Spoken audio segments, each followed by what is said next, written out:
2 jours qu'il attendait ça, monter dans un camion pour aller faire le plein. Lionel Mahé dirige une entreprise de transport à Donges, 80 semi-remorques à faire rouler et des réservoirs bientôt à sec. Vu mes stocks à vendredi soir, j'avais de quoi tenir une demi-journée à peu près. Donc lundi midi, j'étais obligé d'arrêter la majorité de ma flotte. La station-service réservée aux professionnels a été livrée dans l'après-midi. Mais pas de quoi rassurer cette monitrice auto-école qui en profite pour remplir quelques bidons. C'est plutôt très stressant. On a des permis à passer la semaine prochaine. On a des élèves à finir de former. Donc forcément, on a besoin de notre carburant. Ouais. Autre écueil pour les professionnels, l'accès au port de Saint-Nazaire bloqué cette semaine par des dockers en grève.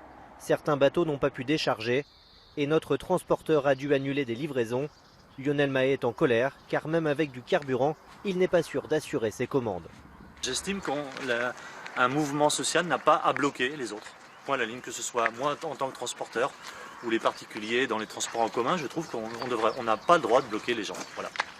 Mais du côté des grévistes, pas question de céder du terrain. Des barricades ont été dressées devant les dépôts de carburant de Donges et les salariés de la raffinerie annoncent au minimum une semaine de grève avec un seul mot d'ordre, le retrait de la loi travail.